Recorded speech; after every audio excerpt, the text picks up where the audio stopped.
Massachusetts, just to the northeast of Toronto, Canada. We are north of the border, and Mosport, Canadian Tire, whatever you want to call it, that is the track for our location this evening here for tonight's Asheville Rooftop Bar Tours Mosport Indy. This is race number 4 of this Grublets on Ice IndyCar Series season. I am the captain, Chris Scala, with you. You're going to notice the TI logo up on the screen right now. That is being done on purpose right now. Qualifying is going on, but I want to be the first to go ahead and put this out there. Tonight, we're not going to be working with any kind of graphics, running kind of short-handed graphic-wise this evening, and that's being done on purpose tonight. We will have some improved stuff coming to here in the next week, but we are all about getting the racing on you guys tonight, and that's what we're going to do this evening. But Gary Gonzo is joining me fresh off his 12th place finish here in Auto Club Speedway, race number 1 of the Captain TV Grublets on Ice Triple Crown event. Okay guys, Gary, welcome to round 4 of the season. We're going to... quiet mic. Type it, Isaac. Anyways, Isaac talking on the admin chat. When you're not on the air, Gary, I usually have the admin chat here, so that's I have to turn that off when you're here. You get a special treatment. But Gary, coming off that 12th place finish last week at Auto Club Speedway, you got to run with these guys. It was definitely a challenge last week in California, but looking for a good show tonight. Yeah, these guys returned to the road course for the first time in a couple of weeks after going on the big super speedway out there in Fontana, California. I kind of had a very uneventful race, just finished the whole day on the lead lap, sitting there in 12th. I'm more of a long haul type strategy. If that thing went 500 miles, probably would have had a slightly better result, but they get off that. We have a winner and a candidate for the Triple Crown. Now, can he do something with that when we reach Indianapolis next? And that is Justin Miller. But we are at the site of IndyCar's first ever road course race back in 1967.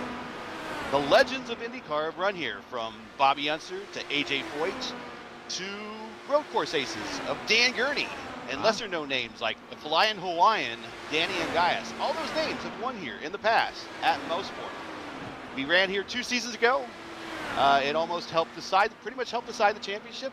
But we are going to see a little bit better. I'm going to say something that we didn't see last time. I think we're going to see a better race this time. I think we're going to see a closer race this time. We're going to see more cars in the race this time, and we're going to see a faster race this time, because already the pole speed on these new alternate tires is 200ths faster than the lap they set last time they were here. Yeah, they are definitely hauling the mail out here at Canadian Tire this evening, and we are going to have some fast laps around here. You're going to see different tire strategies. The one thing that I am hearing, talking to some of the guys out there, is that the preference tonight is the alternate red tires. You do not want to be on the blacks. But I did hear one driver in particular, and I'll mention him during the race later on, that did say he was about as fast on the blacks as he was on the reds, which kind of shocked me. I was like, whoa, that's pretty quick then. But we're looking forward to seeing that. But keys tonight, Gary, let's talk about that real quickly here. Obviously, this is the first race with that tire model here tonight. What's it going to take to balance out the blacks, the reds, and pit stops? It looks like a 2-stop strategy at least to get to the finish. Yeah, unlike the last race we had here, it was a 1-stopper pretty much. This will be a 2-stopper because they are going to be required to change the compounds in between, or for the entire race. The key here is getting out in front, staying out in front of traffic. We are looking at a slightly larger field, so I would imagine that at some point midway through the race, the leaders are going to start experiencing the lap traffic. It's a narrow course. It's not very wide. It's probably one of the reasons why IndyCar doesn't come here in real life. So it's like threading a needle constantly for lap after lap after lap. And that's kind of what they have to do, is keep their car out of trouble. The trouble spots that we've seen already in practice, it seems to be up in Moss, where a lot of cars have got their tires up into the dirt and end up swapping ends. Also in the last corner out of White's, a lot of cars have been catching the dirt off the rumble strips there and have been spinning out. So it's imperative to really keep maximum adhesion, so keep your car off the dirt. So the two things we learned from the last few minutes is, one, it wouldn't be a broadcast if the Flying Hawaiian was not mentioned in this broadcast. But number two, we had the word adhesion brought up into this. So well done, Gary. I can see you are definitely on vocabulary me tonight. So well done on that one. It was on my calendar word of the day thing that I ripped off this morning. So perfect timing. No, I'm going to use that word tonight somewhere. I'm going to sneak that in. Well, let's talk a little bit about the schedule as it's up on the screen right now. This is what we're looking at. This is race number 4. Of course, the first race of the season was the Baltic Pistol Grand Prix of Long Beach. That race was won by Ed Kerstetter, and then Detroit was won. Of course, now Eric O'Connor. I'm almost losing names here. And then last week at Auto Club Speedway, we had Justin Miller. So 2 out of the 3 races, and I mistakenly said this last week, 2 out of 3 won by first-time winners. I thought Eric O'Connor had won a race, but had not won a race, but he did last season at the last race of the season, so at Le Mans. Yep. So tonight we could make it 3 out of 4 as we are at the Asheville Rooftop Bar towards Indy Mosport here, 50 laps tonight. Next week we go to Indianapolis and we do the 2 weeks of February, as I called it last night. The 2 weeks of February instead of the month of May. At Indianapolis, we'll have the Race vs. Indy Grand Prix, and then, of course, the Globex Racing Paints 250 at Indianapolis coming up here. That is going to be a race you're going to be in. Yeah, I will definitely be in that one, and I am up for a little redemption in Indianapolis. I have Andretti level luck at Indianapolis, so I need to badly finish an Indianapolis race. I don't care if I'm 15 laps down or whatever. I need to badly finish an Indianapolis race. The times that I finish an Indianapolis race, I've won. So let's see, 2 VOR races, I get wrecked out. The TI race last year, I get wrecked out. But you put me in a fixed IndyCar race with the official iRacing race, and I make it to the finish and I win. So what's that tell me? Make it to the finish and I'll be there at the end. Well, you said I'm sorry, you said Andretti luck. Does that mean you actually have a pole there? Not in a race. It's like kind of a pickup race, but nothing that I would want to brag about, certainly. But I do have one win, like Andretti did. But everything else has been a bunch of bad luck. But before we go there, actually, I want everyone to definitely tune in next week when we do visit the road course in Indianapolis, because we will be on the bike course, which is basically the Indianapolis road course in reverse. That is going to be fun. It's going to be interesting because now you go down to turn 1 and you're almost stopping short, and you have a 90-degree left-hander before you go into the 90-degree. It really feels unnatural when you take some laps there. You're like, I shouldn't be turning here, but the cones say I need to. All right, let's take a look at the poll. That's not the poll standing. For some reason, the points are popping up on the poll awards, so we'll show that one right now. I thought I had that fixed, but I didn't. But as you see right now, as I'm going to pull the sponsors off the screen here for a quick second. Ed Kerstetter, and that's actually last week, so my polls really didn't upload correctly, and neither did my point standings. I had them loaded in correctly. But give me a second here. We'll get you the updated point standings here entering tonight's race. This is an hour and a half of prep, and still I can't get it right. Come on. I'm going to fire my producers. Well, I do have them out in front of me here. Yeah, go ahead and talk about this for a second, because I'll have them on the screen here in 2 seconds. Sure. The points that I have is defending champ, the number 1 car, Caleb Bency, is now the points leader with 66 points. Behind him, only 4 behind, and not too far behind, is Cohen Evans. In third, by virtue of not so great finish at Fontana, Ed Kerstetter is only 5 points behind, so he's not out of it by any means. Greg Forsyth is 4th, Isaac Morris is 5th, Dakota Nade is 6th. We have a 2-way tie for 7th between Matt Houston and Eric O'Connor. Alex Van Descent in 9th, and Justin Miller, by virtue of his win at Fontana, is now in the top 10. So there's your top 10 inside the TI Racing Grublets on Ice IndyCar Series Driver Championship standings. And as you see, I told you I'd have them loaded on the screen by the time you were done. There it is, the proper standings on the screen. And look there in 20th position, a sleeper for the championship. Gary Gonzo running 20th. Just saying. Well, it just takes a couple there's really a chance. good finishes. You're saying there's a chance. Oh, man, now I'm kind of nervous here. I'm actually going to stall for a second as I work on the team standings. I want to make sure they're loaded correctly because I got that as well. We're going to see here. If that doesn't pop up. Right now, the current leader in the team standings is TI Racing with 128 points. Yep. Only 7 points behind is the LMCgear.com racing team at 121 points. Also tied with Team Race First with Sunsec Arctic Games at 121 points. And then it's a little bit of a fall off to third place, fourth place, depending on how you want to look at it, to ETA Racing. They are 57 points behind the lead in fourth place with 71 in the championship. There you go. So that's the standings right now as we go into about to wrap up qualifying here. Again, once again, just want to mention for those joining us, you're going to notice a lack of graphics tonight, basically on the screen, and that's because tonight I'm mainly focused on getting the race in for you guys, because you guys deserve to have a nice, smooth broadcasted race, and got some big upgrades coming here this week. Wow. Actually, I'm very excited for it. Oh, wow. I don't mean to cut you off. He went P1 as this session is getting ready to end. We got about 15 seconds left. Kerstetter is now P1 with a 101.569. It's a 101.569. The pole here last year was a 101.963, almost a half second faster. They say things get faster with years, right? Well, certainly better.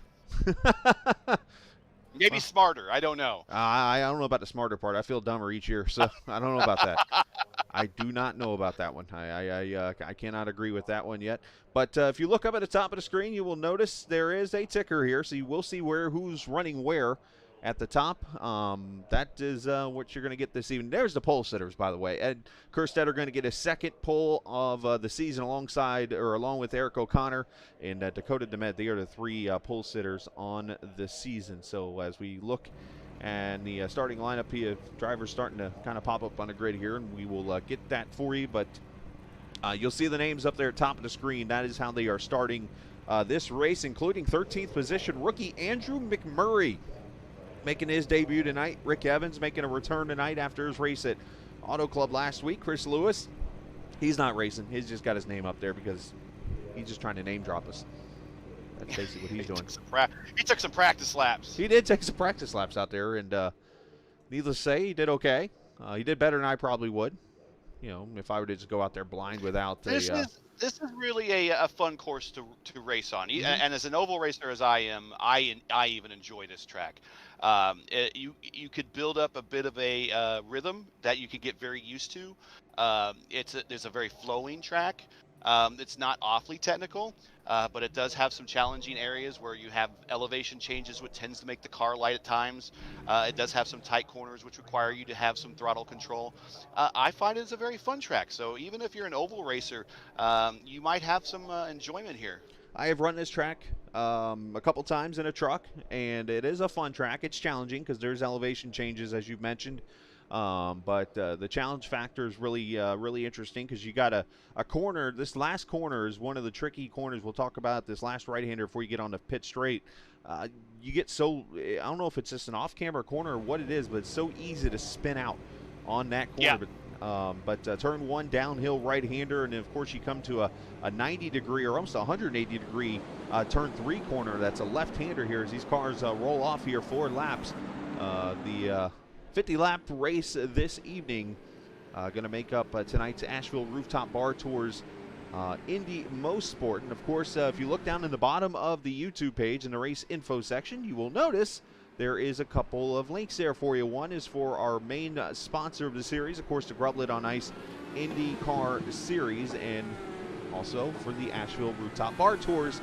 You can experience the excitement of seeing the city of Asheville, North Carolina from a bird's eye view on a rooftop bar tour. Make sure you check out Asheville Rooftop Bar Tours as they've created all different types of tours that are one-of-a-kind blend of city history and sightseeing and more, with, of course, award-winning rooftop bars included in the mix. That is going to be on my list here in the very near future. I do have the starting lineup that I can go through since go ahead. I got that graphic easily to my screen here. On the pole, in a car that you never really would ever expect to see on the pole, the Buddy Lazier number 91 Delta Faucet Special, and it's on the pole with a speed of 142.058. Isaac Morris is next to him at P2 with a speed of 141.948. This is all miles per hour. And third, Alex Van Ascent. Fourth, Caleb Bensey. Fifth is Dakota. Sixth is Eric O'Connor. You hit the increment button to go up to the next group.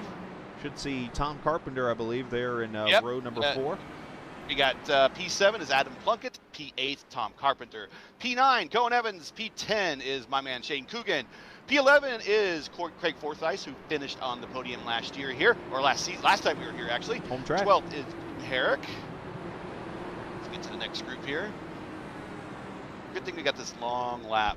These overlays don't like to load very well. 13th is newcomer Adam McMurray. 14th is Dan Morea. 15th is last week's winner Justin Miller. 16th, Matt Houston, the boss man. 17th, Tyler Coogan. 18th, Joe Fierro. And I believe that might be it as we're getting ready to come to green. Rick Evans. I got it done just in time. Oh, and Rick Evans, my man Rick Evans. He is right there in 19th.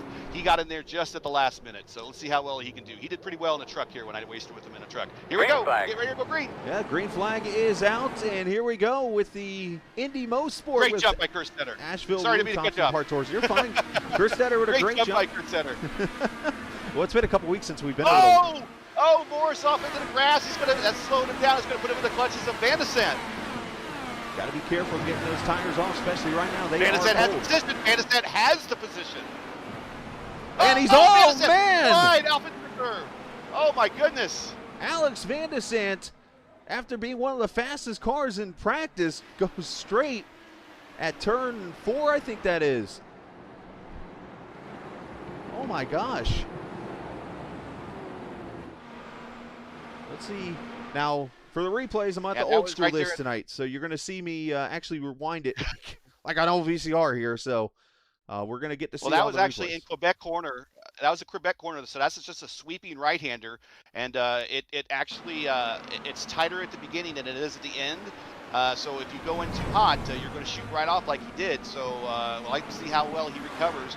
But Kerstetter is now he's got a pretty decent lead over Morris. He hasn't run away with this thing quite yet, but Morris is definitely keeping him in touch. And third place, the champ, Caleb Bency, is watching these two with bated interest. Lap 1 in the books. She's mentioned Kerstetter, Morris, Caleb Bency. This is his first appearance at this track. One of the rare tracks on the circuit that he has not appeared at in this league. And then you got the Duracell number 20 car of Adam Plunkett. He's going to keep going. We got Raul Boydell in the race? Apparently. I love that livery. That is an awesome livery. That actually, that in the Reddit league I run in, they had a throwback weekend, and the person that had that livery actually won the contest for the best livery of show. And that, you got to admit, the Duracell car back in the day, it didn't win a lot of races, but man, it was always in the front, and it was always fast. And then you got the Bobby Rahal Miller Genuine Draft livery from back in the day here, battling with Craig Forsyth. That is Andrew McMurray. I believe this is 10th position now. So just to explain more, I do not have telemetry either on my side, so when you see me just kind of put the screen up real quickly, it's me seeing what position they're in. And little things like that. So again, it's just little things I have to work with tonight, but again, it's going to get you good racing here on the track at least without issues, and then the upgrades will be here, and things are going to start rocking and rolling here. Woohoo. The battle up here for the second position, third position with Bency. He's got a lot of pressure on from Eric O'Connor. O'Connor had a fantastic run for about 121 laps at Auto Club Speedway. The problem is that it was a 125-lap race.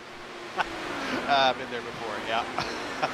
He scraped the wall and then come back the next lap, knocked the wall down, and fell all the way back. I believe he finished 16th when it was over with this. Eric's going to go outside here in the final couple corners, which goes back to the inside. And in the final corner, a right-hander, so he will take the position away. Caleb gives it to him, but looks like everybody for the most part, not to get confused with Mosport, has started on reds. The only blacks I'm seeing out there, I believe Eric O'Connor is on blacks.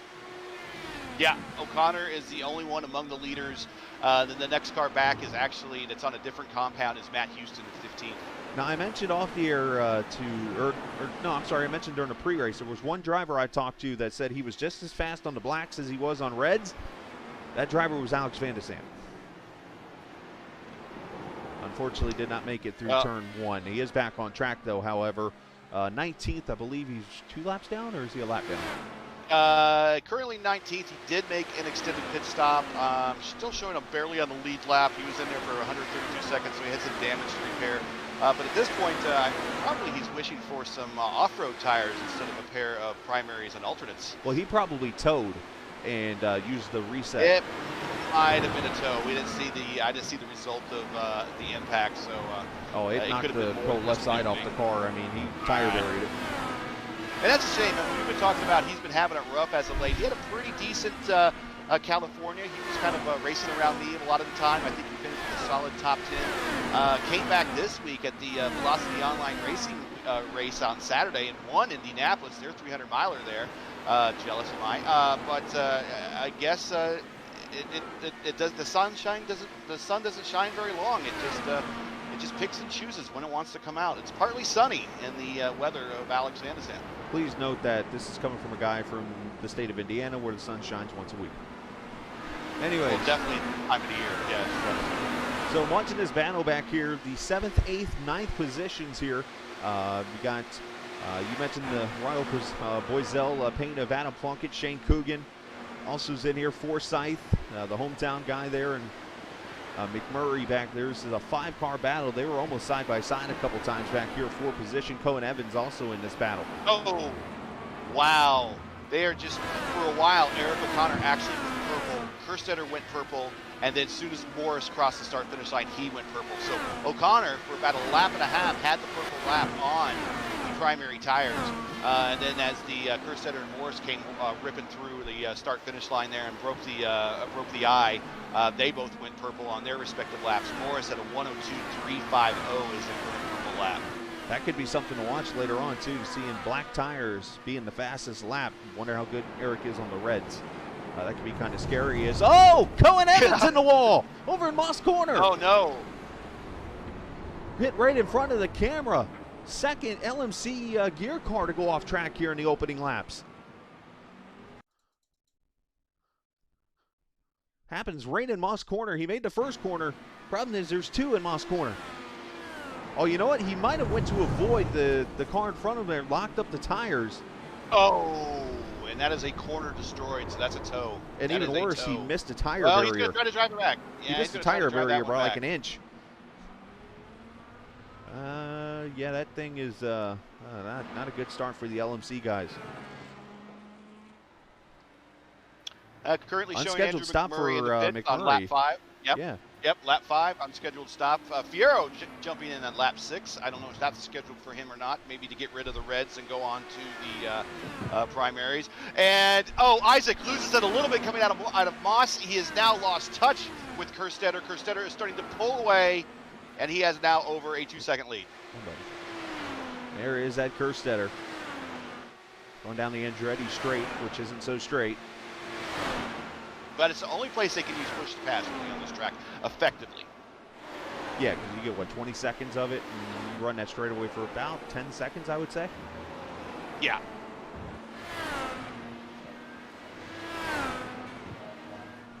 Yeah, Evans showing in the pits now. Van de Zandt pitted in lap 1, McMurray at lap 5, and then Evans and Fierro both at lap 6. So those are definitely among the the unscheduled ones for sure. Appreciate viewers watching this evening. I see Ruthless Samurai is watching, hoping for a good race and saying, let's go Kerstetter. Guessing he's hoping he cuts through the field. And I see the Race First community manager saying, let's go Matt Houston. Interested to see if that's Matt Houston is currently up He is currently up 3 positions in 13th. So he's among one of the highest risers in the field. Currently the highest riser in the field is Rick Evans. He's up from the last place, 19th to 14th, or excuse me, the 15th by virtue of a lot of those DNFs. So, hey, sometimes that's the best way to pass cars is when they're in the pits. Yeah, right. Tom Carpenter to the outside, I guess we'll call it here, Dakota DeMed. Not able to take the position away. Tom had a great run going last week, and the back end swapped ends with him over in turn 3 and 4 late in that race, and he knocked the wall down in that Nike car. And you mentioned Matt Houston. If you watched the rerun yesterday of the race, you might have noticed he had a strategy play in mind, and I didn't get a chance to talk to him about it, but he unfortunately had to pit with 4 laps to go in that race, and it just destroyed his finish.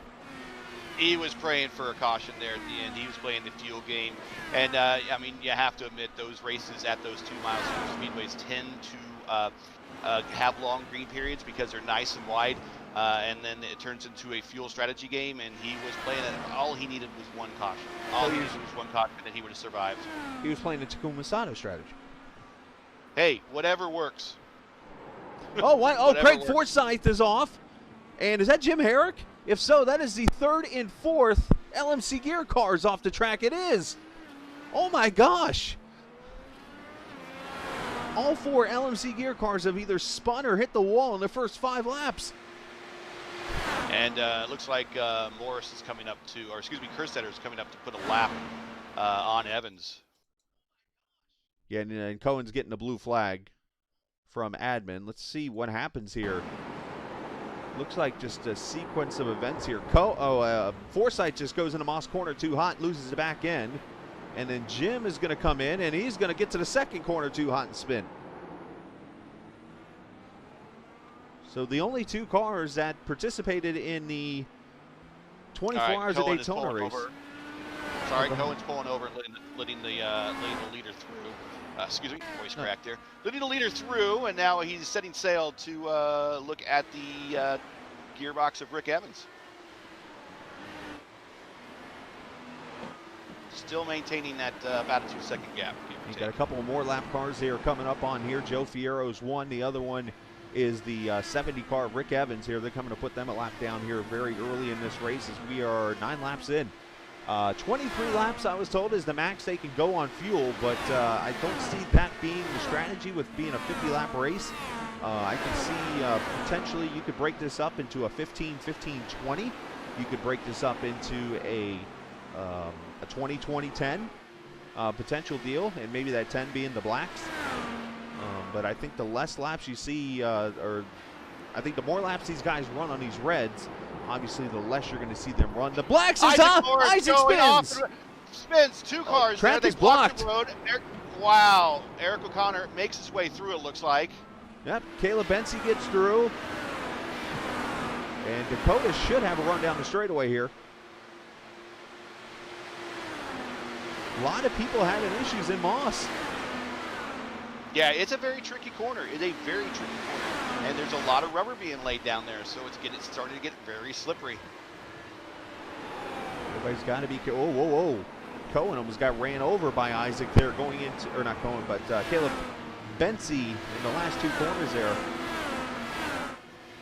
Yeah, I imagine Isaac's probably racing a little red right now. He's going to need to go after that marathon run probably after this race, huh? Even though he probably did it before the race. Yeah, he might have to take an extended run to work that one off, yeah. Your current push-to-pass report of your top 5 by nobody. And another spin. Cohen goes around over here in Moss. That's Cohen, and so that's unfortunately it's just a lap car, but hopefully that didn't get in the way of Eric there coming through. Dakota DeMay has 7 push-to-passes left. Isaac Morris has 8. 9 for Bensey, 6 for O'Connor already. Oh, and Van de Sand spinning over here in turn number 2 now. Wow. I'm sorry, this is turn 2. This is turn 4. Yeah, the LMC guys are not having a good night. And Kerstetter has all the bullets left in the chamber right now. He has not fired off a single push-to-pass. Everywhere I get a camera on somebody, you see the spins happening, and there's Ed Kerstetter. He has got a pretty sizable lead right now over Caleb Bensey there in second. And those of you Matt Houston fans that have been watching along, the race versus community guy here, you might want to take note of this. He is up 6 now into the top 10 already. If we had a biggest gainer of the race award, we would have that. But the one thing we do have is of course we'll talk about this later, the Happy Trails at Chili Mix spicy overtake of the race. I didn't get a chance to mention that last week. That does go to Justin Miller for last week, oh, by the way. Justin's pass on the outside of Matt Houston there with less than 10 laps to go gave him his first career win at Auto Club Speedway. Congratulations. Bensey and Morris side by side coming into the S's. Morris gets the position. Yep, Morris takes that spot away, and right behind him there is Dakota DeMed, who's having a nice solid run right now. You wonder too how much, you mentioned the rubber down on the track, but how much of the clag is down over in Moss Corner too? Well, I mean, it's just a little bit more than your standard issue clag. I mean, you got dirt and rocks over there, and grass, as well as your bits of tires and whatnot. So, yeah, I'm sure it's a variable ice skating rink up there right now. That's what makes it tough, especially when you see these cars when they have to shift and stuff like that. Tom Carpenter there in the 6th position. He's under attack from Shane Coogan. As, oh, Tom's off the track at Moss. He keeps it off the wall. There might be some oil or something. Did you leave oil over there? I promise you, we dropped no fluids that would cause any loss of adhesion over there. There's adhesion for the 2nd time tonight. That is your drinking word of the game, brought to you by something. Tom's having all types of issues right now. He just went off track again over here down the Andretti straightaway. Not sure if he's trying to adjust something or if something broke. He might have tagged a wall. It didn't look like he did from the angle I was at, but he is coming to pit road in the Nike car.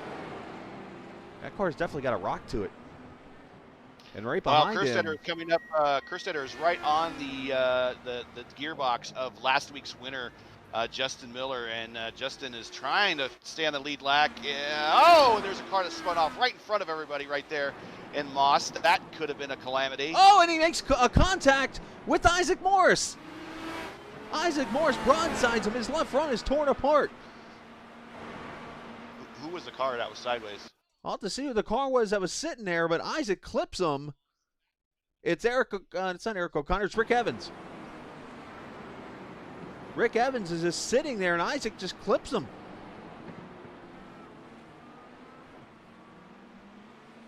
Needless to say tonight, I'm going to use a football term, as Alex Van de Sande, by the way, is taking his car behind the wall. He, I think, finally just said I had it.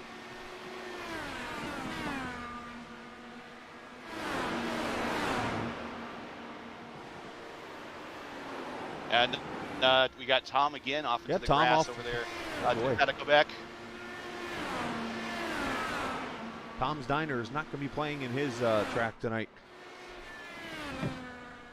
And Tom takes his car to the garage likely.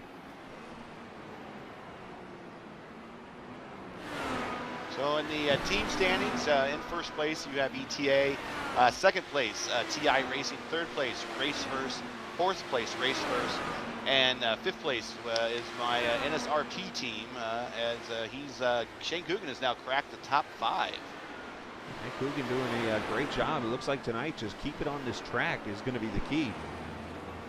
There is nothing wrong with that strategy, I can tell you that. That's usually my strategy. It doesn't work 99% of the time, but that's usually my strategy on a road course. Let's keep it on the asphalt. Turn 1, lap 1, I'm off already. Never mind with that strategy.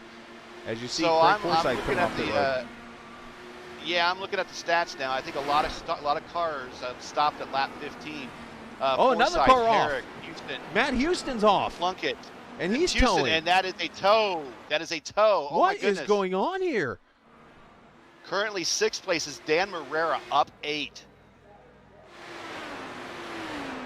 22 seconds. This is behind turning the into leader, so Survivor. he's right up there. Yeah, I know. I mean, at this point, put me in a pace car. I'm going to sign up for this race and go run, get some points. Well, it was kind of like my first lap at Alton Park in the Boar Series a couple weeks ago. I started from the pits in 25th, and by the time my first lap was done, I was inside the top 20. That's a track?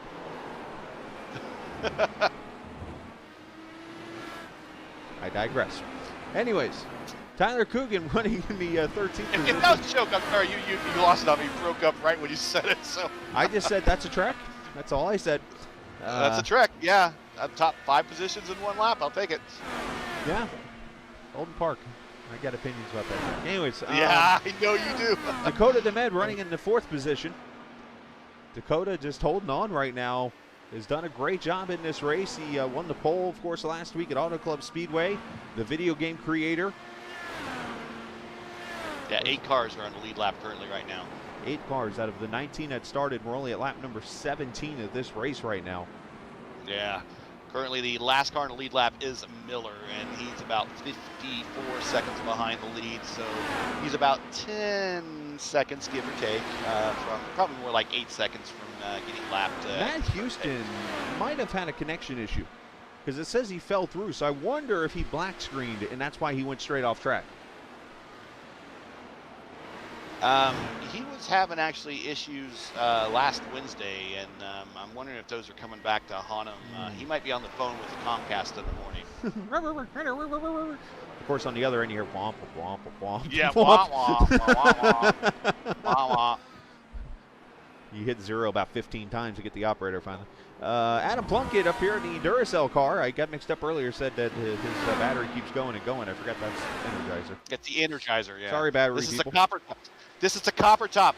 Oh, Eric O'Connor almost loses it out of Moss again. He is right on almost the rear wing of Kerstetter now. He has cut it to less than a second, but he lost some time by kind of sliding it, power sliding style out of the exit of Moss in 5B. Well, which is funny because earlier today the admins were chatting, and I, for some reason, have access to the admin chat. I'm appreciative of it. But I get to see some of the things that's being said, and they talked about the setup tonight, and I said, hey, if they can't drift Moss Corner, then I don't like the setup. Boy, they were right about drifting Moss Corner.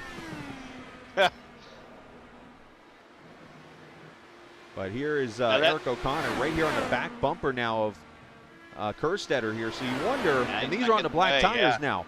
So here's where I think the reds are falling off and the blacks are starting to take aim as we are at lap number 20 right now. So the different strategies starting to play part here, and I'm not sure on telemetry. Do you have access over there to pit stops information and stuff like that? Yeah, and obviously neither one of these guys have stopped, but if I'm Kerstetter, I might want to think about getting stopped because O'Connor's on him now. He's making the move. He is he is on push to pass. And he is going to probably pull this off before we get to the S's. Let's see. Knowing Ed, he's probably not on push to pass. He might actually be coming to pit road right here. This is right in the window, right in the prime spot.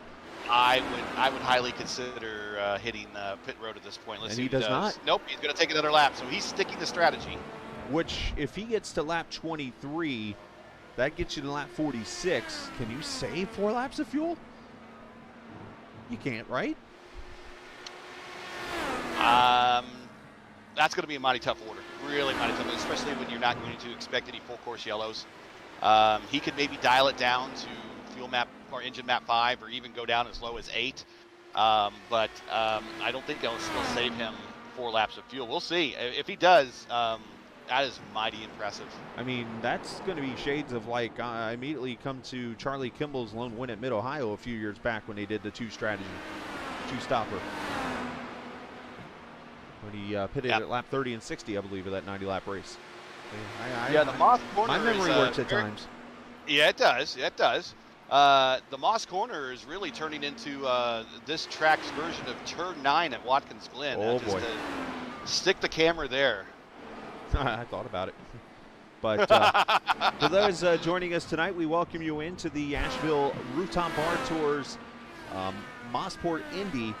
It's all brought to you by Asheville Rooftop Bar Tours. If you want to experience the excitement of seeing the city of Asheville, North Carolina from a bird's eye view of a rooftop bar tour with us, you can go to Asheville Rooftop Bar Tours because they've created all different types of tours that are one-of-a-kind blend of city history and sightseeing with award-winning rooftop bars included in the mix. You can check out the link at the bottom of the page for that. And also we have a link to the Grublets on Ice action that they've had on YouTube. If you've not heard of them, they're pretty much a bunch of guys on an NHL video game, I believe it is, playing as the Grublets on Ice. It's a lot of fun. Yep. Really cool deal there. Make sure you check out the link down below and see what they're up to on the YouTube page. And again, I do want to pre-mention here real quickly, apologize for the lack of graphics and stuff tonight on our end. Again, we wanted to focus more on the race this evening, but we do have some new and improved stuff coming this week. And the leader's on pit road. See if I can get a good view of it, because the wall is very tall here at this track. And I'm using and Shane Coogan pitted the lap before, and he was in there for 27 seconds. So that looks like 27 seconds seems to be about the standard delta. So both of them are, one's on their marks, the other one is on their marks. We're actually watching the pit stop from Ed Kerstetter's gearbox. Okay, it looks like Ed went black, went on primary, and it looks like O'Connor did too. He stayed on primary. Wow. So that means he's planning on a short stint on the Reds then. Well, it must be it's going to be probably an all appendage out, if you know what I mean, run with the blacks at the end, because I'm sure it's going to be a handful of laps, and he's going to want to lay down some serious ones. There we go. Forgive me again, I'm using buttons, so I don't have a reference of cameras and stuff like that, so I'm just kind of seeing on the screen what camera I'm on and trying to get to the right one so you can enjoy the best view of the race. So pretty much if you go back to the way broadcasting was on iRacing back before the IRTVOs and the ATVOs and the SDK Gamings and all the different technology, this was the way it was done. Literally, just like this. So tonight's almost like a throwback night here at Mosport. So the leaders on blacks will take you through the field here, and we'll show you where everybody's at. There's Ed Kerstetter in second. And there's Jim Herrick. He is a lap down in the 11th position right now on reds. Caleb Bensey, he should be third. Pardon me, when he crosses the line here. Is third, yep. Yep, Dakota DeMed will be fourth as he comes through the final corner, turn number 11, I think, right? Yeah, currently fourth, yep. As he is P4. Adam Plunkett is going to move to P5, I believe, here, unless I didn't see the fifth place car cross the line. Yeah, he's still in P5. Yep, Adam Plunkett moves up P5. Shane Coogan's going to be P6.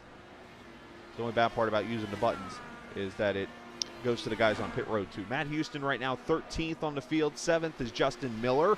So he's back in his great run up with a 7th place run here. Just keeping all four on the track.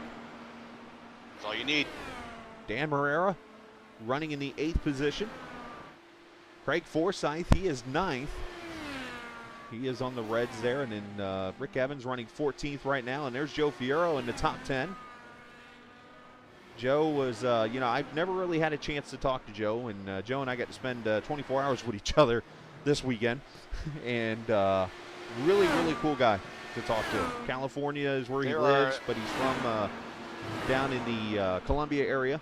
So plenty of coffee jokes were involved with him this weekend.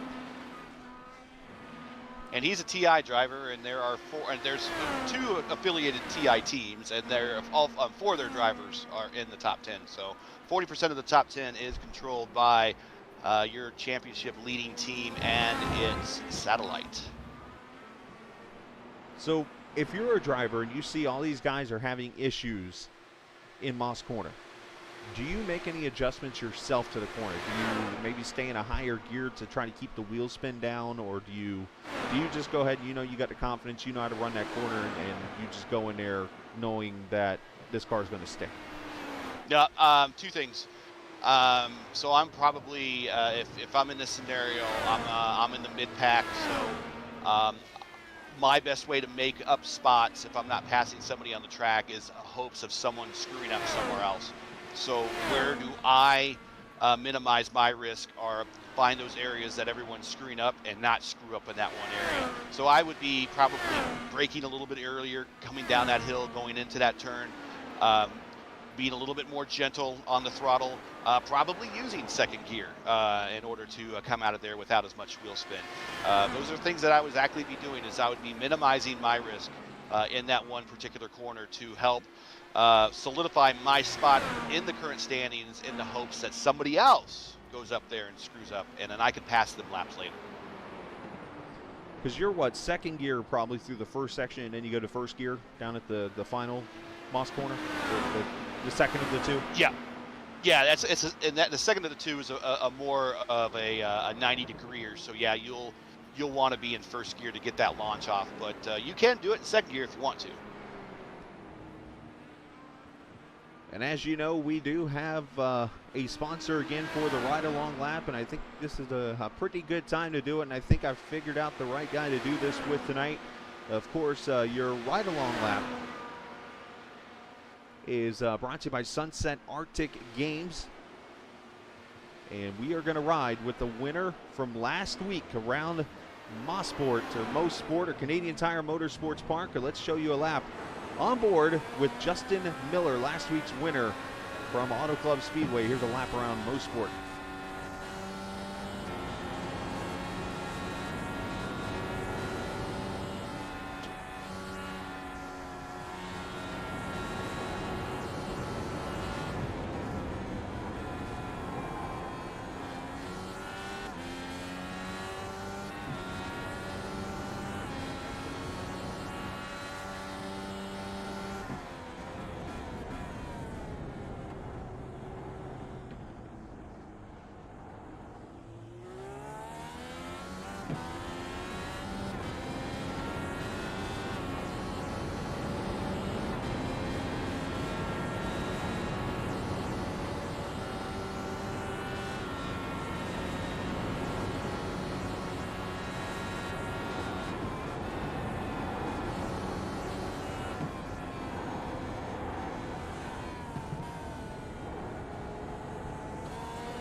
right, there is a lap around Canadian Tire Motorsports Park, a very fast lap, and of course that is brought to you by Sunset Arctic Gaming and Echo Blade. So thanks to Dakota DeMed, who has stepped up and sponsored the ride-along lap again with Sunset Arctic Games and Echo Blade. Make sure you do check out his very, very cool video game, of course, called Voltic Pistol on Steam today. If you haven't had a chance to go buy that game, it is a very fun one to play, especially if you're one that's been on vacation for the last couple of days. You can sit back and actually enjoy the game. As one car is spun around, the Raoul Boiselle car is spun over in Moss. Uh-oh. And he's going the wrong. Oh, now he just backed her into the wall. I don't know if he's got some kind of a shifter. Dick Simon's having a fit right now in the pits.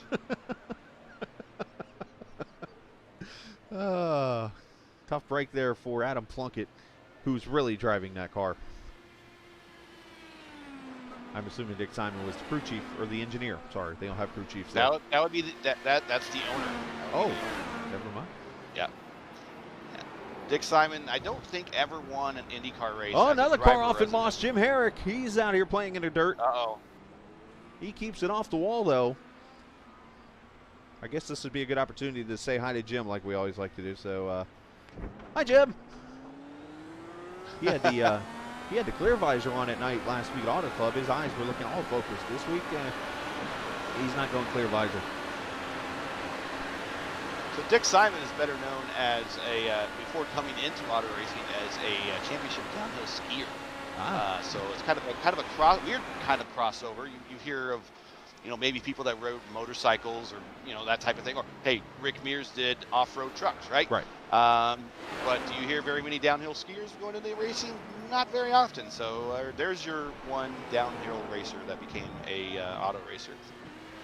Well, of course, there's always a story that I can compare the stock cars into the Indy cars, where we talk about the story of Darrell Waltrip back in '81 was driving the Gatorade car, and it was owned, I forget who the owner was of the car, but if you listen, there's a podcast of Dale Earnhardt Jr. He talks about the story about how the owner brought in, wait for it, Bruce Jenner, and threatened Waltrip, I'll put him in the car. Bruce Jenner is a highly underrated driver. A lot of people don't give him, and now it's Caitlin. I'm sorry, but don't give Caitlin Jenner the credit that she deserves, because she raced in a lot of those celebrity Toyota races before Long Beach, and not only did she participate and do well, in some cases dominated them. And for the longest time, she was NBC Sports pit road reporter next to Gary Gerald when NBC was covering IndyCar races back in the 80s and 90s. Guy knows his stuff. She's no flash in the pan athlete that just showed up and won Olympics. Multi-talented. And have some very awesome children that don't like the limelight at all. Show is named after him. No, not at all. Kerstetter here is starting to kind of work his way on Eric O'Connor here, so the black's starting to work for him. We were talking real quickly there during the break while we were on board with Justin Miller's car, and I couldn't help but think about this. He pitted at lap 22, and I'm talking about O'Connor here, which means he probably wants to get to lap 44 to 45, and he's been on blacks both times. Does that mean he's going to want to run 5 laps on these reds and just go as fast as he can? Well, he needs to pull a bigger delta on Ed to solidify his position if he wants to pit and then come out in the lead. And it doesn't look like Ed's really letting him get away. So we'll see. We'll see what happens here. Well, let me ask this question now, too. Does Eric O'Connor realize how fast he is on the blacks, and he's using this as leverage right now over Ed, knowing, hey, I'm just as fast as you are. I'm leading this race, and I still got to run the faster tire of the two on a short run. That very well could be the strategy, where you could just say, hey, catch me if you can, regardless of what I'm wearing. You're still not going to get what me. I'm wearing?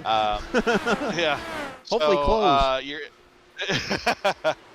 Well, depending on what they got, if he's sending a message right now saying, hey, you're not going to catch me regardless, it's a pretty strong message to send, because I'm sure Ed is giving it all he's got back there. Current pit to pass, push to pass report is O'Connor with 5 and Ed with 7. So Ed is liberally using his. But sneaking there in the 3rd position is Caleb Bency, who's a little ways back, but still has 8 bullets in the chamber. So he could still fire off some and make up some time if he chooses to do so. Our version of Mr. Consistency, Caleb Bency there. That's why you go back to that race in, was it Detroit, where he caught the wall, and I was like, wait a minute, Caleb just wrecked? Showing Justin Miller on pit road. Not sure if that is scheduled or not. It's within the window. Let's go see what is going on with the 80 car. There he is. He's getting tires. And also, who's that behind him? Dan Marrera on pit road, I believe? Yeah, Miller leaves pit road. Yep. Marrera, yeah, that could be a team pit stop. Those are 2 TI affiliated cars. So they could have they might be on the same strategy now. I would assume with 18 laps to go, you're going to the blacks, which I see Miller's on the blacks. Let's see what Marrera's on the reds, Miller I believe. Marrera is on the alternates, and Justin is on the primaries. So he's going to have to be careful a little bit here. Craig Forsyth, he has had a nice little bounce back here, running in the 8th position after he had the off at Moss. And Jim Herrick, speaking of off, is gone off over here at turn 2. And I think he's just getting out of everybody's way. Herrick is running in the 10th position. Jim was out here running practice as I was doing the broadcast yesterday. He come in and was chatting with me a little bit off the air. He's like, yeah, I'm struggling here. Jim, you're not the only one. So now 5 cars left on the lead lap. It's O'Connor, Kerstetter, Bency, DeMate, and Shane Coogan. Shane doing a great job tonight in a one-off road course appearance. Well, actually, he won the Reddits. The Reddit had their duels in Detroit last Wednesday, and he won the 2nd duel. Oh, wow. So he has sneakily has some road skills, and that's with a Z there. So don't sleep on Mr. Coogan at all. Sneakily. That's our second Godsoism, wasn't it? But it's good if that needs to be on the calendar that I rip off. I will actually put a post-it note there and count it. Whatever you want to do with your Duck Dynasty Chronicles or whatever that book is called with the testimonies, which I have, by the way, too, that's up to you. But it is skills with a Z.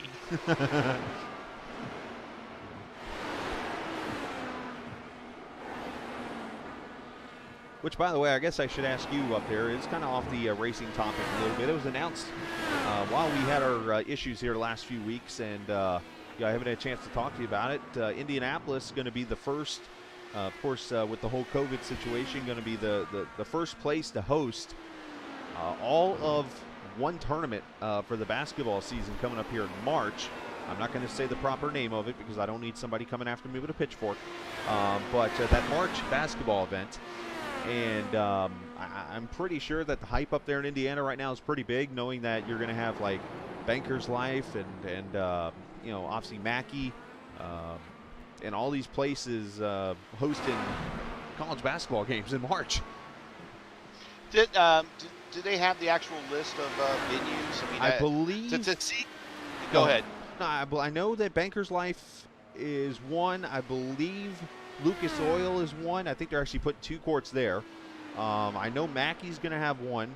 Obviously, Assembly Arena is going to have one. I think that Butler's also on that list. Yeah, it would be a shame that if there isn't a tournament game in the Fieldhouse, considering the Fieldhouse's history, and we're not talking Banker's Life or Conseco or whatever you want to call it, Fieldhouse. We're talking what that Fieldhouse was modeled on, and that's the Butler Hinkle Fieldhouse there. That is definitely a hallowed hall. If you've ever watched the movie Hoosiers, that's where the finals of that game was recorded. And here's your IndyCar tie-in. The PA announcer was Tom Carnegie, the PA announcer for the Indianapolis Speedway in that movie. But yeah, I think it's pretty cool. I kind of wish that they would use some other facilities in the state. You know, they got the Convocation Center up there for Notre Dame, and the Holman Center is this huge place over in Terre Haute. Do you really want to send them all the way up to Notre Dame? One car off track here. Rick Evans getting a little loose. I mean, send them to Newcastle Arena. Why not? Oh, the world's largest high school gym. I've been there. I've been there too. Yeah. There are colleges that don't have a gym as large as theirs. No. I got to do some radio when I was in Kokomo with the Wildcat basketball team, and we got to travel as part of the NCC conference down to obviously the gym there. Been to Anderson. I didn't get to go to the old Anderson gym though. I saw it from the football field. Oh, Wigwam, yeah. Wigwam. Been over to I did PA games for Lafayette Jefferson when I was there. So I've been in that arena, which is one of the top 10. Of course, Kokomo's got its own. I mean, all the big time gyms in the state of Indiana.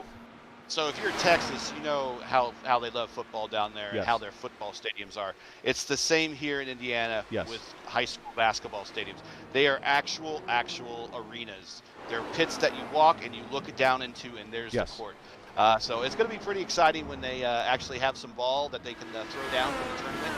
And I'm ready for. I feel really bad for all the kids that had their tournament washed out last year. So I'm hoping that everybody that wants to get into the tournament and can get into it has a great show, because last year was such unfortunate. Now, I am insulted that you mentioned Texas, considering I'm from Florida, live in Georgia, which is two of the big states in football too. Yeah.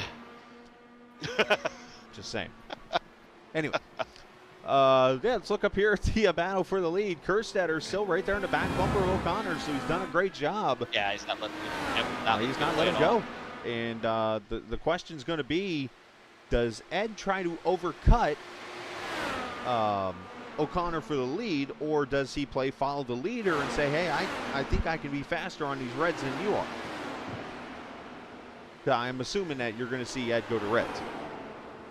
Yeah. I mean, well, Eric definitely has to go to reds. Ed's not required to go to reds at this point if he does not want to. Right.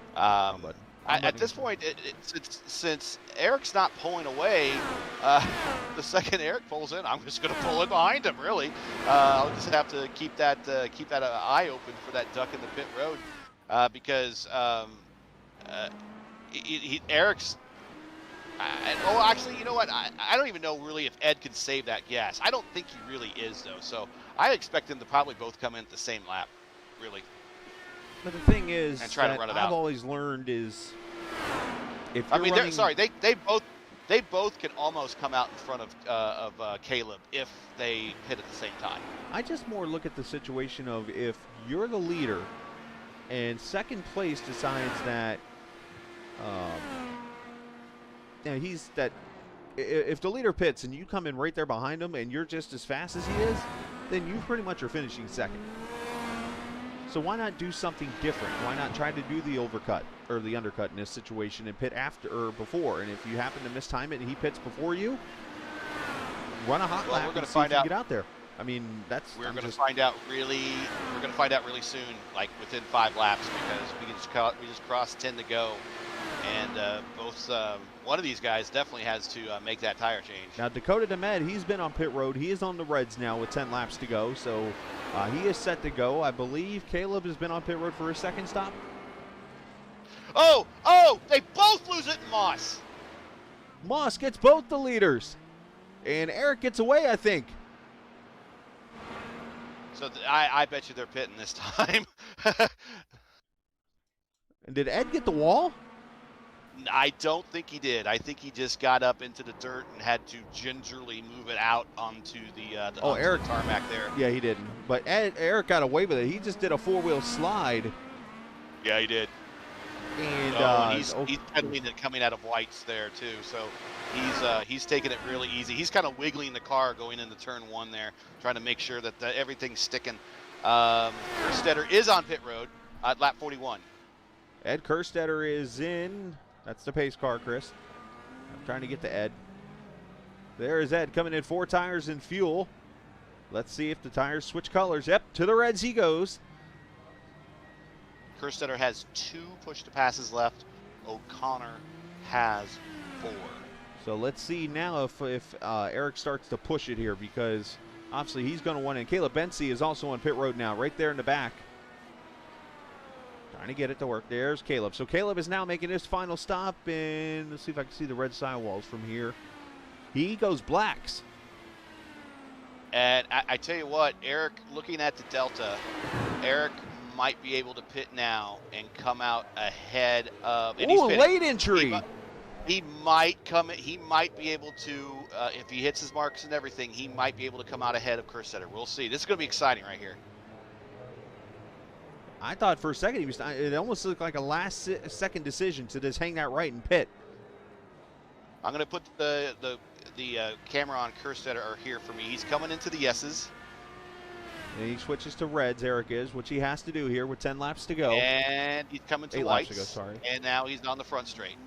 Which Eric is coming out of turn 1 right now and is coming up to speed. It looks like O'Connor will get him, but here's the warmer tires now. Can Ed? Oh, and Ed is driving all 4 wheels off the grass here.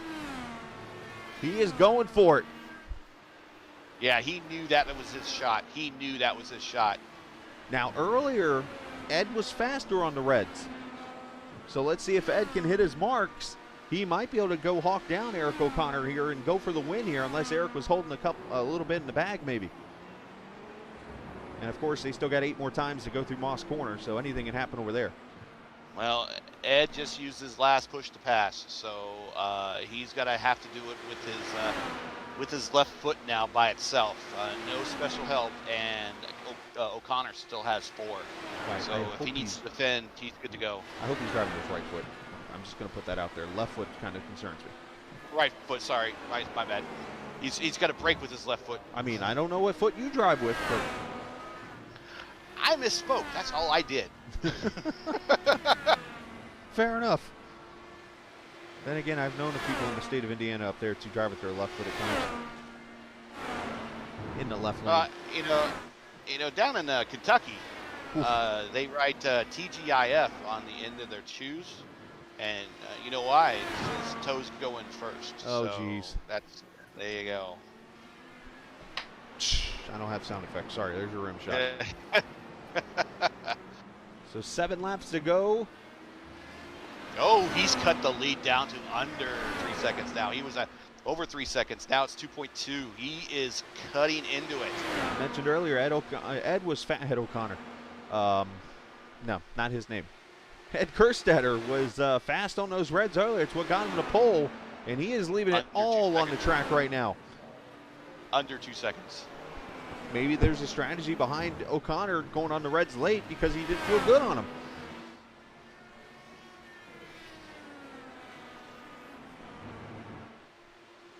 Yeah, there is a bit of a different feel with those tires. They feel great at first once they come up to temperature, and then when they go, it's insta-go. It's done. And you want to be off them as quickly as possible. Kerstetter now 1.3 seconds behind. One of these drivers looking for their 2nd win of the season. Of course, Kerstetter won the first race of the season at Long Beach, and O'Connor won at Detroit the following week. For O'Connor, it'd actually be his 3rd win in 5 races, I think. Kerstetter got in real close there at Moss into 1.1. Now he's back to 1.3 He's in seconds. his draft right now. He's getting really close, really close. I mean, the only other thing is O'Connor kind of saving the tire a little bit here, maybe. And you know what? Another situation, a lap car up ahead here of Joe Fierro. Joe running in the 9th position. That's a teammate. So, yeah, his teammate's going to move on over for him. He's going to find the safest possible point and get the heck out of the way. Which I think is going to be right as they come out of this right-hander here, this 180-degree turn 5, or turn 4, I'm sorry, as they go to Moss. I'm sure he'll move over at this point. That's through Quebec corner. And he did not move over. He did not move over yet, but he's still at pace, so he's not really holding up the leader. Now he is. Now he's holding up the leader. Wow. Get out of the way. Oh, no.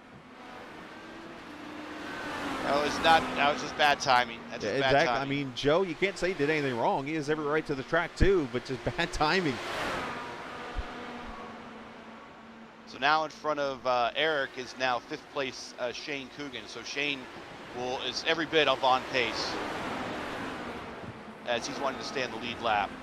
And Kerstetter is now within a 1/10 of a second. Yeah, he's there. He's on the gearbox of the 74 of Eric O'Connor. So the fight is on here with less than 4 laps to go. It's Asheville Rooftop Bar Tours, Indy Mosport. Make sure you check out the link down at the bottom there for Asheville Rooftop Bar Tour, and also Grublets on Ice, the league sponsor of this series. Of course, TI Racing, Grublets on Ice, IndyCar Series. All the links there at the bottom. You can check out both sponsors there on the pages. Ed drives it down into Moss here, and they are both right there, and they're coming up on that lap car, as you mentioned, of Shane Coogan. Shane is going to pull over here on the Andretti straightaway, I think. Yeah, there he goes. He pulls to the inside. Kerstedter's trying to use his draft, which is not a bad thing. I think they were both trying to use the draft, but Shane was going a lot quicker than I thought.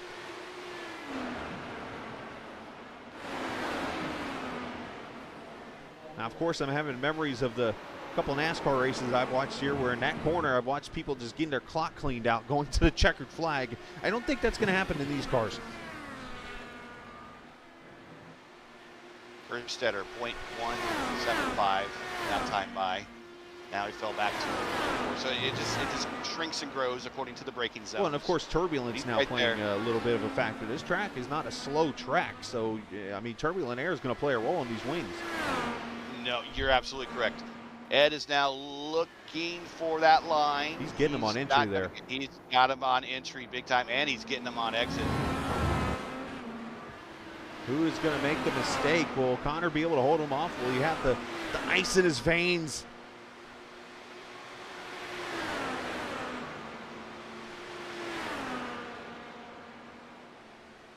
They will have 2 laps to go.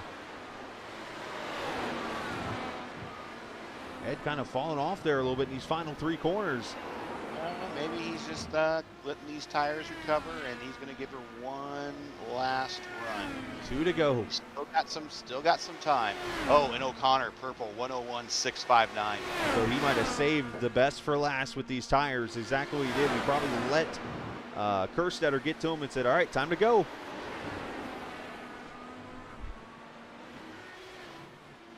Okay, we got another lapped car, and that's Tyler. Tyler's probably going to move over once they get to his tailgate there, his gearbox. Ed is on the bumper, or the gearbox, I should say. O'Connor fishes it out of the moss, so he's right there. He is right there. They're going to catch Tyler in the S's, I think. O'Connor would be using push to pass here. I don't think he is, though. Has he got 1 or 2 left, probably? Because he had 4 at the 2, so he's used 2 since the pit stop. And he's going to be coming to the white flag. Here we go, final lap here at Mosport. That's a heck of a lot more exciting than the race the last time we were here. This is great. Coogan is going to play a role here if he doesn't get out of the way. This is about where Joe Fierro was. All right, Coogan knows better, so he will. And I'm not saying he moved out of the way just now. He just moved out of the way. He saw them coming. He saw them coming. I don't want to say Joe didn't know better. And Kerstetter's about to send it into Moss, I think, here. And it is a full send. He is right there. Loses the back end. Woohoo! That might be the race right there. That might have been it. He's got 1 push to pass. He better be on it. He is not. I don't think he needs it now. Through the final Into set of the S's. Kerstetter going to give a valiant effort, but he is going to fall short. And it's going to be Eric O'Connor. Kerstetter tried again, but O'Connor gets win number 2 of the season and 3rd win of his career. It was not without lack of effort. Let me put it that way. That was a fantastic race. I hope everyone at home enjoyed this because I had a ball watching these guys throw it around. Nothing and you hear Eric on the radio. Eric is like, oh.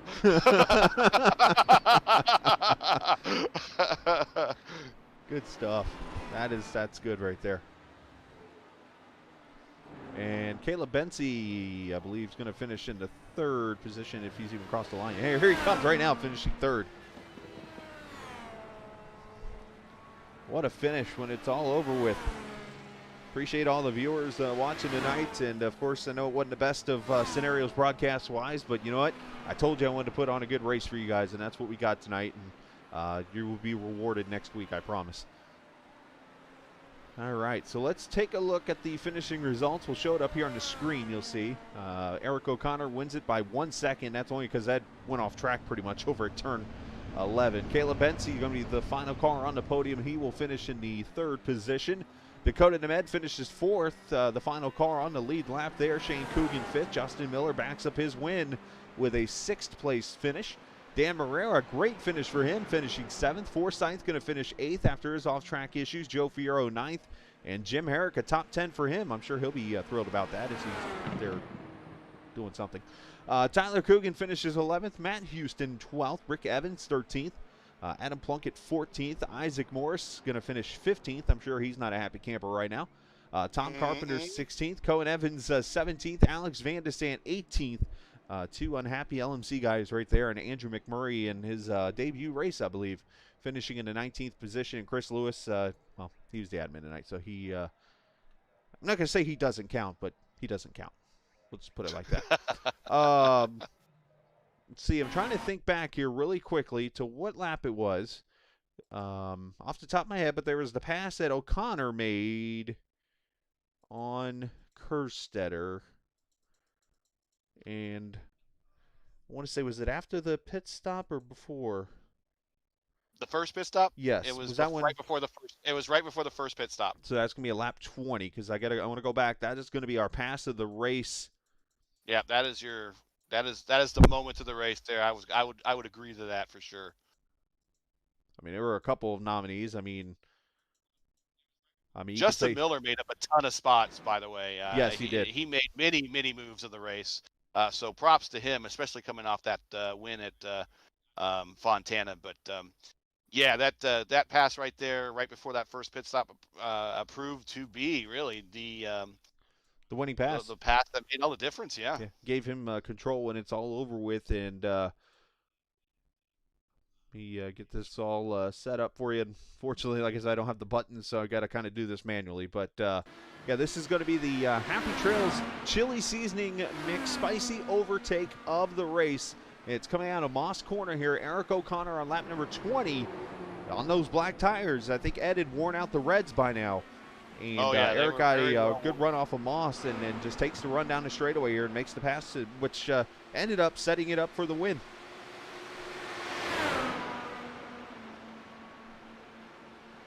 I mean, still, though, impressive for Ed to be able to get 20 laps out of those tires, and we'll ask him about that. But that right there is your Happy Trails Chili Seasoning Mix of the, or Spicy Overtake of the race, brought to you by Happy Trails Chili Seasoning Mix. So a big shout out to them, of course, on Alex Van de Sant's car. And I'm going to be ordering me some of that soon. I'm going to have to have it shipped to me, but I mean, Isaac got get it on Amazon. Isaac got a whole ton of packets sent to him over across seas, I think, or something got done. But anyways, so if they can go there with it, they'll send it to me in Georgia. Just saying, right? Yeah, and real quick, the stats of the race. O'Connor finished with the best lap time at a 1:01.659, led the most laps at 31. So he didn't get the triple, got the double. So it's not too bad in itself, as he, I want to say dominated, but man, he was in control of a good portion of it. Yeah, he did a great job this evening, and we will bring him up to the room. And here's our butler sneaks into the room. You ever notice how he does this when his car wins? He sneaks in the back door on us and just walks in. He's like how that happens. He's like that manager that doesn't tell you he's coming in to fire you. Like it's the best time of the race. One of my guys won. I'm like, man, there's 3 people in my. Oh, wait a minute. Well, either that he's going to fire you or he's going to trade you to a baseball team in Japan. Well, I've had the first one happen, so just come put that out. Not on iRacing, but in real life. Thanks to Kokomo for that. Anyways, let's bring in Eric O'Connor, who goes to victory lane tonight. 3rd career win, 2nd of the season. Eric, obviously the move of the race. We got to go back to lap 20. We just showed it on the screen tonight as your Happy Trails Chili Seasoning Mix Spicy Overtake of the race. The black tires, you started on the blacks. 2nd stint were on the blacks, but you made them useful there on lap 20 as you were able to overtake Ed on the reds. Yeah, I don't even know where to begin with this race. That was the most insane race I think I've ever been a part of. I don't know how I'm here, guys. I don't know how I pulled this one off. Well, you did. You did the right things. I mean, that's you had to do what you had to do. I didn't do a whole lot of practice coming in. Most of my practice was today, and earlier today I was running some laps. And I was like, man, these reds just after you do about half the stint, man, this just ain't it. So I was like, you know what? I'm gonna try the blacks, and I was like, wow, I can work with this. It's going to be a gamble, but I think this is the tire to be on, and I'm going to gamble on this. And I'm going to go as far as to start on them and hope I can keep myself up top in qualifying, not like pole, but somewhere near the front, and then just be able to pick people off. But when we did qualifying there and I was starting 6th, I was like, well, this is just a not die race, and hope I can just make it to the end and salvage something out of this, because I thought I was too far back to have anywhere near a shot at it. And then I got lucky a little bit there with I got Dakota on the start, and then I went for Caleb a couple laps later. I kept burning the push to pass. I think I used push to pass each lap out of Moss Corner the first 4 or 5 laps. You did. And we were watching. And then I didn't touch it again until the end of the race. You didn't need it till then, yeah. Yeah. Man, that was just crazy. So obviously that answers the first question too about the whole the reds, because we were discussing, it's like, okay, he just went 20 on these blacks and now he's going up to, I'm assuming, probably somewhere between 40 and 45 and then swapping to the reds. So you either going to hot lap for 5 laps on the reds, or you just didn't like the red tires. Did you just try to save a little bit there in those last couple laps to hold off Ed, or was that more of you were giving it all you got, it just wasn't that good on those tires? From the entire time I was out of the pits on the from the first pit stop, I was full push. There was no taking it easy whatsoever. That just shows you how tough the competition is right there. And I mean, I had maybe coming into this when I finally got on those reds there, I had maybe 30 laps total on, in all of practice. So that's why those first few laps, it was really feeling the grip level out while still trying to go for it. And I knew they would hold up. It was just, I knew Ed was flying, and I had to figure that out really quick to not get past. And the big thing that I knew I had going for me was that I had, slightly fresher tires, I guess, and the track position. I knew that there really wasn't anywhere he could pass me unless I made a mistake, except for down the backstretch after Moss Corner. And I had 4 push to pass. I came out of the pits with 7 to go, 3-second lead. That quickly went away. And then I was like, oh boy, here we go. And 5 laps, he's within draft, and I still got those 4. And I'm like, I'm just gonna wait, because I knew if he wasn't within half a second of me coming out of Moss, I didn't have to use a push to pass. So I was just being really conservative with it, trying to wait till I could get to the last couple laps where I could use 1 every lap. And I didn't even do that. I didn't even have to use them until the last 3. So I finished with 1 extra. What was it about Moss Corner tonight that made it Calamity Corner? Because it seemed like, I think the only car tonight that didn't go off track was Chris Lewis, and he didn't have a car. I don't think I went off track, but I definitely had some moments that were sketch. Me and Ed, at the end of the second stint on the blacks, both just hit some oil or something. A little bit of a code moment, we'll call it. Yeah, it was something. But I'm glad both of us were able to keep that going, and that it ended up being the battle it was, because, man, that was awesome. I mean, he did a hell of a job to keep up with me. He was much quicker on the reds, but I knew if I could just not make a mistake, I had him covered, unless he really got out of Moss Corner really good. And, at that point, it was all bets are off. Who knows what's going to happen going into that next corner at the end of the straight. How big of a win was this, knowing what happened last week? We referenced now for 121 laps, you were one of the 2 fastest cars, it seemed like, up there at Auto Club, and then you kind of skimmed the wall. and then you really hit the wall the next lap. And I know that probably really bothered you a lot last week, and then to come back and win this race. It's huge. I mean, it's huge for the championship. It's huge for the team. I mean, I'm really happy I was able to get the win here for the team. You know, TI Racing. Really, really happy about that. 3 in a row. Should have been, coulda, shoulda, woulda been 3 in a row for me. But, you know, unfortunately, not only did I hit the wall and throw it away there, and I already ruined my race, but even if I had been in the lead, checked out, my internet went out with like 5 laps to go. Duh. I've like never had that happen in a race before, and yeah, so it didn't even matter, which kind of helps a little bit, but it still stings that like I was up front that entire race. I don't even think I was lower than 3rd until right at the end, and I was like right before that restart last week at the end, I was like, all right, so this is my race to lose, and then I blew it, and then the internet goes out to make it worse. Well, and that's kind of one of those things that tells you that I guess it wasn't really meant to be at all. Right. So you got Indianapolis coming up. We got 2 races. We got a back-to-back. So we're going to do the bike course. Have you ever ran the bike course?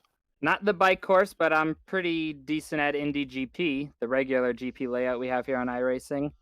I know they're more or less the same, but the bike's running backwards of the regular. Yes, the bikes, the bikes run the opposite direction, so it's a little bit different. Just a lot of people it just feels unnatural to them when they hit that bike course for the first time, because a lot of people don't run it, and I don't blame them, because it's not the first thing I think of when I want to run the road course in Indianapolis. But so it looks like you got some practice ahead of you. Definitely. You got the boss man here in the channel, so I take it everyone's going out to Sizzler afterwards. But anyone else you want to thank? Sponsors? Yeah, definitely give a big shout out to Chris Lewis for getting me involved in this team, TI Racing League. I mean, all of it. I was really kind of skeptical at first, not sure how I felt about it. I was like, you know what, I'll do it. And man, when these new tires came out going into Long Beach, I was like, I am not feeling good at all about this. And to be having the runs we've had since then outside of Long Beach, that was kind of shaky for me. I'm shocked. I can't believe that this is where we've been so far. Well, great job, Eric. Send shout outs whoever you'd like to, bud. Yeah, just TI Racing, Chris Lewis. I mean, yeah, it's really cool to be here, and it's really fun to be doing these races. A lot more fun than I thought it was going to be. Gary, I just realized Chris Lewis is the Chip Ganassi of this league. He will find a way to go salute his drivers in Victory Lane mid-interview and everything. And one of his team sponsors, which sponsored me in the truck series, was the title sponsor of this race. So everyone's getting some positive coverage from the sponsor side. So way to go, boss. Yeah. There you go. Yeah, it's definitely always nice to have one of your main sponsors on your race team. You come into that race and you end up winning it. Is an ego booster that right looks there. good. Ego booster there for Asheville Rooftops, Rooftop Bar Tour. So nice job, Eric. Congratulations on your win, and Chris, nice job on the owner's side. Thank you, buddy. Appreciate you. Absolutely, Eric O'Connor, your winner. And let's bring Ed Kerstetter up here to us. Ed, obviously. Haven't got to know you that long, but I can tell there's probably some happiness in finishing second, but dadgummit, you finished second. I can probably tell that we're going to hear a little bit of probably disappointment on your side too, but let's talk about that finish. You gave it all you had to get to Eric and make that pass. Yeah, almost too much there on that last corner. No, first off, congrats to Eric. He ran a great race. He was like the only one that qualified on blacks, and that was definitely the way to go. In practice, it wasn't bad. I was able to run a full stint on reds, and it wasn't too bad. But in the race, the rears just went away, and the chicane, or the, I don't know what corner that is, 5 and 6. Moss corner? Horseshoe, yeah, Moss. Thanks. You have to tiptoe through the thing, and then you lose the confidence, and then you're tiptoeing more than you need to, and not a great feeling. So going on blacks was a great black red. I think he did. That was definitely the way to go. And he just drove a stellar race. I don't think he really made a mistake. There was one wiggle in Moss, and I thought he was going around, and so I reacted, and then I got out in the marbles and and then I just used all my push to passes trying to catch them, and I should have saved a few because I would have paid a hefty sum for 1 or 2 push to passes there on the last few laps because there's no way getting around him with his pace while he has push to passes and I don't. I thought through sources you had pulled your e-brake trying to miss him in Moss Corner. But Yeah. but do you feel a little, I guess I'll use the word regret for a lack of a better word, not pitting maybe a lap or two earlier on those reds to get off him before he passed you? Yeah, definitely. I didn't want to have the instability in the rear again, so I was thinking about 10 laps or so to go. I jump on the reds, but as soon as I did that little spin, I came in, but I should have came in a couple. I probably could have got 1 or 2 laps before, but he really came in quick. Like he was slow the first few laps on the reds. I always think he was so used to the blacks throughout the whole run, but then he turned the fastest lap of the race. I think the last few laps there when he needed to. So he, it just took him a little bit to, I think, build confidence on the reds. And I don't know. He probably would have reacted to me, and we probably would have been in the same position, honestly. So what a could have, should have. Yeah, right. Well, it was still a great effort and a good bounce back. You also had a terrible race last week at Auto Club, as my last visual, you being there, was flying towards pit wall, which thankfully wasn't real life. But honestly, a good bounce back for you tonight. Yeah, that was rough. A lot of slow laps under yellow, and trying to get back on the lead lap at California. So it was good to go kind of flat out tonight. Well, great job this evening, and shout out to whoever you want to, Ed. Yeah. Also, congrats to Caleb on the podium and sponsors, right? So we got Grublets on ice, and is it Asheville or Asheville? Asheville. Rooftop. Asheville Rooftop. Asheville. That's how they say it. Asheville. Okay. Asheville. Yeah. You're ready with the bleeps, right? Because that's pretty close to bleeping. No, so thanks to them, and looks like a pretty cool thing. If I ever go down there, I have to take a look. It's a beautiful area there. I hear there's one mean person down there, but the rest of it's really beautiful down there. So, but needless to say, Ed, great job and great second place run, and we'll see you at Indianapolis next week. Sounds good. Looking forward to it. Thanks, guys. Absolutely. We'll let you put 1 + 1 together, Gary, and figure out who that mean person is. Here we go. Third interview. The third place finish tonight is going to be the... I think he figured it out. I think he figured it out. I'm looking pretty good right now. Caleb Bensey, third place run for you tonight in that race first team as you just continue to be Mr. Consistency. I know you had the one kind of rough race a couple weeks ago, but a great finish for you. Yeah, for sure. Consistency is definitely my strength. I guess what I rely on. But yeah, I really don't know what to expect. Put in a pretty decent lap towards the end of the qualifying, get to fourth, and yeah, I for some reason that first stint I just had the wrong roll bar settings. I thought they'd be good, but the rears just went away very, very quickly. So second and third stint was definitely better. And by that point, I was, pretty much by myself, no one in front of me and behind me. So was able to just run a comfortable pace without risking the car or anything and just bring it home in a solid third. That's one of those, get it home. Okay. Get it home. Yeah, and one of those rarities, Caleb, tonight is your first start at this track. Obviously, you weren't here 2 seasons ago when we last ran this race. I don't know how experienced you were at this track, but to be able to bring it home in a nice, solid third place finish, you got to be happy about that. To be completely honest, with the Daytona 24 and the schoolwork and stuff, I turned my first laps at about 5 o'clock today. So wow. Definitely new track, but it was a fun one. I like this style. I like the fast speed corners, let the car slide around a little bit and stuff. But yeah, I think it all worked out. So I bet you're, after doing the 24 and this and all the other racing that you've done, I bet you're just ready for this week. No race in the Reddit League, a little off week, get some rest, gets caught up on those studies and sleeping. For sure, that Reddit break came at a perfect time. Yeah, it did. I know. So yeah, hopefully get ahead on some stuff. Enjoy the 24 this weekend, the real one, and yeah, get back into it next week. There you go, man. Well, nice job finishing third tonight and helping yourself out in the points and bumping that point lead out a little bit more. So nice job on that. And send shout out to whoever you'd like to. Yeah, obviously I want to thank Matt Houston, And everyone from Race First, go check out their broadcast. Obviously, always a help and big supporter for the series, especially. So, and also the Dakota Demed and Sunset Arctic Games. They got a new game out or coming soon, Echo Blade.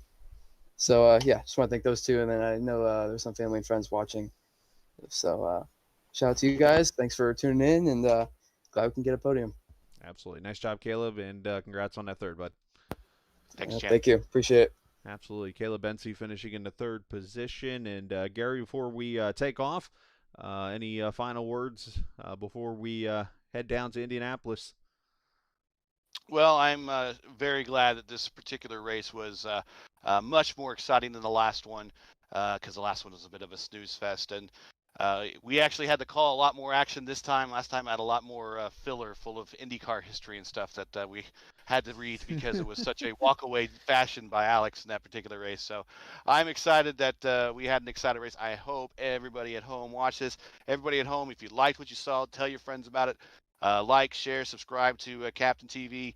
Let everyone know that you saw some great IndyCar racing on iRacing through Captain TV. Join us next week at Indianapolis. Feel free to follow me at Gary Gazzo on Twitter. Also want to give shout outs to Roma Collectibles and Midwest and Data Internet Exchange. And you'll see me on the you'll be in the booth next week with you guys, and then 2 weeks ago I'll try to make my redemption run at Indy. There you go. So Gary Gonzo, of course, follow him on Twitter as he mentioned, and we appreciate you coming on, and we will see you in the Circle City come next week. Home game. City, rectangle. Home game. Home game. We're going to home turf. So, all right, going to take off and enjoy our evening, and hopefully you enjoy the rest of your week. And as we go, it's the slogan I always like to say, this isn't just a game. It's